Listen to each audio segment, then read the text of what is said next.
пайгамбарыбызды эмне үчүн кичинекей кезинде сүт энесине берди? Ошол жакта кичинекей кези балалыгы ошол же саат уруусунда өттү, эмне үчүн деген суроого жооп издедим. Анан аябай мындай өтө күчтүү бир таң калтырган бир жооптор чыкты да ошо булактардан.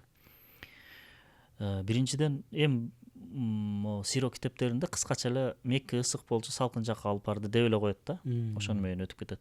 Ооба, бул деле туура. Ошондой болгон. Мисалы биз деле азыр жайында Бишкекте айылдарга жөнөтүп атпайбызбы балдарды. Ооба, бирок бул эле эмес. Эң негизги себеби айылда эмне бар? Бак-дарак бар, тоо таш бар, суу бар, дарыя бар, мал бар.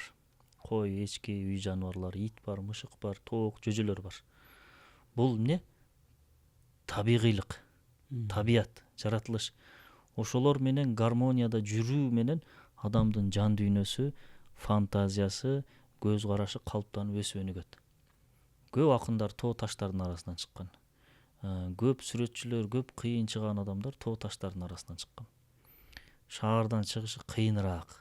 Себеби шаарда эмне? Бүт адамдын табиятына терс түзүлгөн да система. Эң эле жөнөкөй мисал кабат үйлөрдө жашоо системасы. Бул адамдын табиятына терс да. Кечинде үйгө киресиң да ичинен шырык дейсиң, болду, сен аалам менен байланышың үзүлөт. Сенин өзүң кичинекей дүйнөң бар. Ичинде ашканасы дагы, ажатканасы дагы, уктоочу бүт баары бар. Болду, бүттү, сен чыкпайсың. Бир ай чыкпасаң чыкпай жүрө бересиң ошол жерден.